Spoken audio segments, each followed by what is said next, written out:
This is Work Together 10-2, page 284 in your textbook and 227 in your workbook.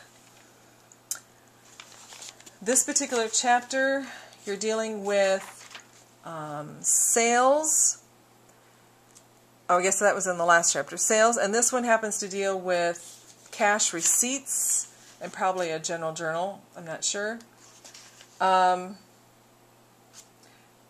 Some terms that we need to know. A cash sale, when we receive cash for a sale, it's called a cash sale. When we receive a sale and they use a credit card, it's called a credit card sale, but it's considered the same as cash. Reason why: credit cards go through a bank. So let's say the Discover card, I may have my Discover card, but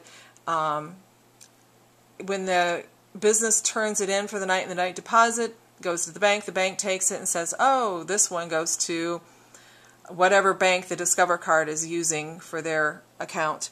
And that bank then will make sure that they get payment for that Discover card charge. So I, as a business, get paid right away for that money. But I do pay for the fee for being able to use the Discover card in my business. But as far as a sale, I record it as a cash transaction. Next, a POS terminal. No, it's not what you think. It's a point of sale terminal. And that's just like one of those cash registers at Walmart. When you go through, it records that you bought dry erase markers, and now it doesn't have one set of dry erase markers on its shelf anymore. It keeps track of that, plus it keeps track of how many sales it makes for the day and how much cash is received and how much in credit card sales is actually received as well.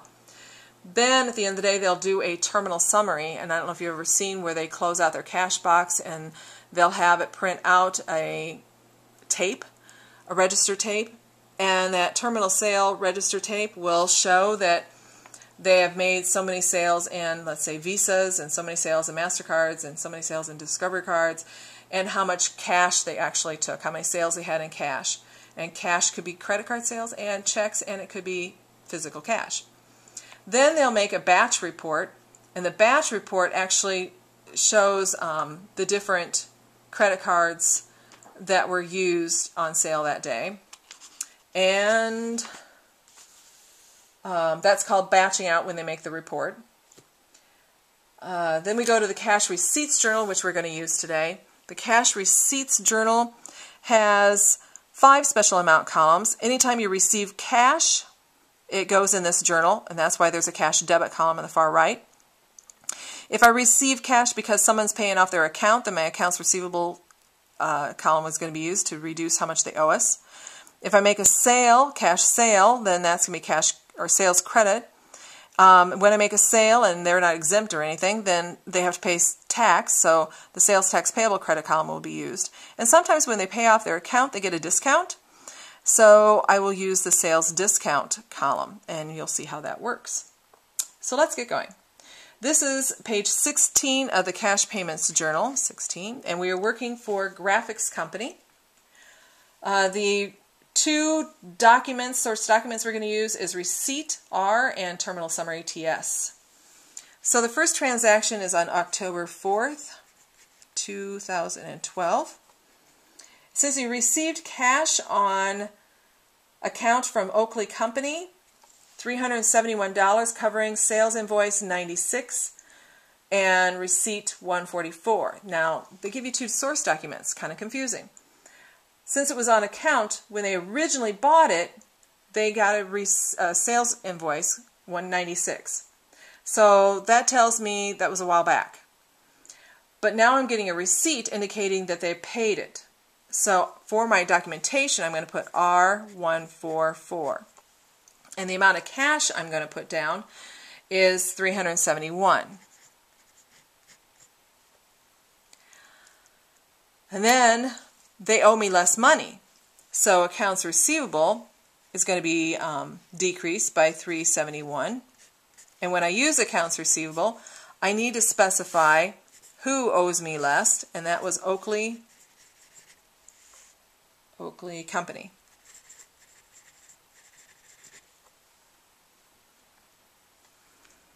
Next transaction is on the 13th. Received cash and credit card sales. And remember I told you credit card sales are just like cash. $8,361.60. So, and they tell me my sales tax is $501.70, and my total amount of sales was $8,863.30. So the amount of cash that I brought in is $8,863.30. So over here, my cash, $8,863.30. How much of it was for tax?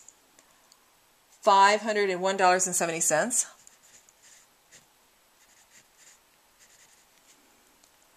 And that means my sale, without tax, was $8,361.60. Now I can double check my sales credit and my sales tax payable credit. The two credits should be able to add together and equal my cash debit, because my debits and credits have to equal each other. And yes, it should. Okay. Next, documentation TS-43. There we go. Next one. Oh, not next one. Note, we didn't use these first three columns, general debit, credit, and accounts receivable credit. So we don't need to put anything in the account title column. And to make sure that the next transaction I don't accidentally write on that line, I need to put a check mark in the account title column. And I'm not going to post individually, because these first three columns we post individually. And actually, accounts receivable, we post not only individually, but we also post as a total. Individually to the individual accounts, and total to the accounts receivable controlling account. So post reference, I'm going to put a check mark, because I don't post individually to anybody. On the 30th is my next transaction. 30th. Received cash on account from Sierra Supply. This is covering an invoice earlier, sales invoice for $97, or $97, I'm sorry, sales invoice 97 for $5,989. So they owed me, what they're telling me is that invoice was for $5,989. Those people owed me that much, and now they won't. So I'm going to go up here to my accounts receivable column. I'm going to put $5,989, 0 cents, right? And they are taking a 2% discount. It says less 2%. So if I get my handy dandy calculator out, $59.89 times 2%, that's how much sales discount they're taking, $119.78. And I will then subtract that from the sale, minus $59.89. They are only going to pay then $5,869.22. So I took the original amount that they owed and take it off the books. But I must have had a sales invoice maybe that said, hey, if you pay within 10 days, you can take 2% off. Well, they must have paid within 2 days or 10 days. So they're taking 2% off, and they're not having to pay as much. Now, who doesn't have to pay as much? Since I use accounts receivable credit column, I have to specify who. So Sierra Supply, yep. And what is the documentation to this? Receipt 145. R145. Step 2, for the end of the month, total improved cash receipts journal, page 16. So the end of October, December would be 31st, November 30th, October 31st. Okay, so 31st, totals. And I'm going to single rule underneath the amount columns all the way across. There we go. There's nothing in the general debit and credit. If I add my accounts receivable credit column together, I should get $6,360. Sales credit $8,361. $60. And sales tax payable, $501.70. Sales discount, $119.78. And my cash debit, $15,103.52. Okay, before we put a double rule on, we got to make sure that our debits equal our credits. So over here in this little chart that they gave you, general debit is 0, general credit is 0. Accounts receivable credit is $63.60, 0 cents. Sales credit is $83.61.60. Sales tax payable credit is $501.70. Sales discount debit is $119.78, and cash debit is $15,103.52. So now if I add my debit totals and my credit totals, hopefully they equal each other. So if I quickly do that, my debit total should be $15,223.30. And if I add my total credits together, I get $15,223.30. Okay, so far so good. My debits equal credits. We need to prove cash next. It says on step 2, for the end of the month, total and prove cash receipts journal, page 16. Then on step 3, it says prove cash. On October 1st, cash account balance in the general ledger was. So, can we see this? Yeah. Cash on hand at the beginning of the month, so it says October 1st, which would be the beginning of the month, cash account balance in the general ledger was $11,764.96. It comes straight from the book. Step 3. Then it says the October 31st cash credit total in the cash payments journal is. So right here where it says less total cash paid during the month, that amount, they're telling us what it is because we don't happen to have our cash payments journal with us, was $8,779.53. Okay, what else do the instructions tell us? On October 31st, the end of the month, the balance on our next unused check stub was $18,088.95. So at the bottom it says checkbook balance on the next unused check stub is $18,088.95. All right, so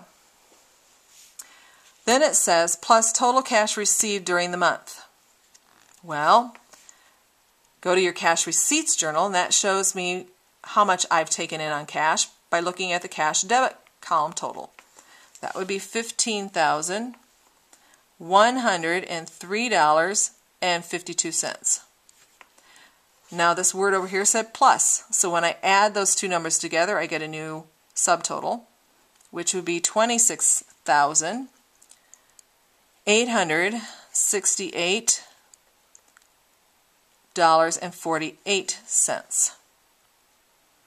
Then over here it says less any cash paid out, so I'll subtract the $8,779.53, and I will get $18,088.95. And when these two numbers equal, cash is proven. When cash is proven, then we can go up to our table again, pull this down, and double rule. And don't think we aren't done yet, because we're not.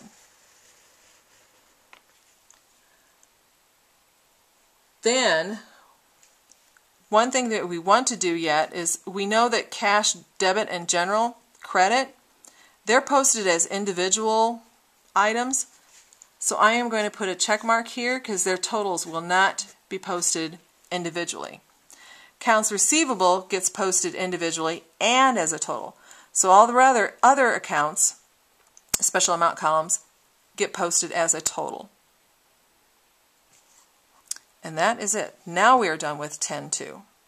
And you're ready to do on your own 10-2. Good luck.